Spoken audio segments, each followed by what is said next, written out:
Hello बच्चों, let's read the question. The question is a parallel plate capacitor made of circular plates, each of radius r equals to 6 cm, has a capacitance C equals to 100 microfarad.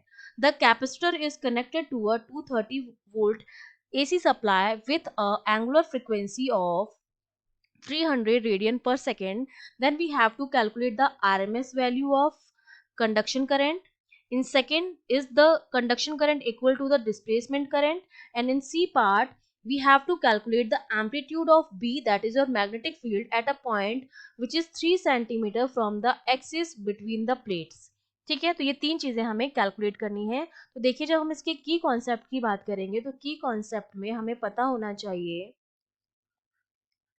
कि जब हम capacitor की बात करते हैं तो capacitor में हमारे पास जो कंडक्शन करंट आती है उसकी जो वैल्यू आती है आई, वो मेरे पास आती है V अपॉन एक्स सी के बराबर, जहां पर V आपका क्या हो जाता है, वोल्टेज हो जाता है या पोटेंशियल हो जाता है, और एक्स सी जो आपका होता है that is your reactance, capacitive reactance होता है. इसको मैं लिख देती हूँ कैपेसिटिव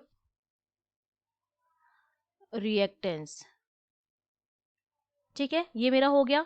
तो यहाँ से अगर मैं इसकी वैल्यू निकालूं, ये कंडक्शन करंट की आरएमएस वैल्यू है, तो इसको मैं इजीली कैलकुलेट कर सकती हूँ. ये मेरे पास कितनी आ जाएगी, एक्सी की वैल्यू जो होती है, और एक्सी जो होता है मेरा वो होता है equals to 1 upon omega C, जहां पर ओमेगा आपकी एंगुलर फ्रिक्वेंसी है, ठीक है, और सी जो है आपका कैपेसिटेंस है. तो यहाँ से मेरे पास आई की जो वैल्यू हो जाएगी वो मेरे पास कितनी हो जाएगी, वी, और 1 अपॉन एक्सी की जगह क्या हो जाएगा, ओमेगा सी. तो ये मेरे पास आई की वैल्यू हो गई है, जो हमारे पास क्या है, आरएमएस वैल्यू है कंडक्शन करंट की. तो मैं यहाँ पर वैल्यूज पुट कर दूं तो ये हो जाएगा 230, AC supply 230 volt, omega angular frequency जो हमको कितनी दे रखी है, 300 रेडियन पर सेकेंड, और सी जो है वो आपका क्या है, कैपेसिटेंस है जो हमें दे रखा है 100 माइक्रोफैरेड, मींस 10⁻⁶.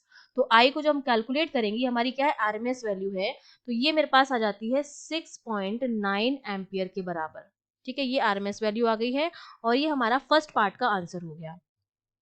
अब सेकेंड पार्ट में हमको निकालनी है कंडक्शन करंट और डिस्प्लेसमेंट करंट निकालनी है. तो हम जानते हैं कि हमारी जो कंडक्शन करंट होती है वो डिस्प्लेसमेंट करंट के बराबर आती है, मीन जो मेरी आई सी होती है वो आई डी के क्या होती है, बराबर होती है. तो कंडक्शन करंट हमने अभी कैलकुलेट कर ली है, तो यही मेरी क्या हो जाएगी, डिस्प्लेसमेंट करंट भी हो जाएगी. तो इसकी वैल्यू भी कितनी हो जाएगी, 6.9 एम्पियर. तो ये मेरा सेकेंड पार्ट का आंसर हो गया.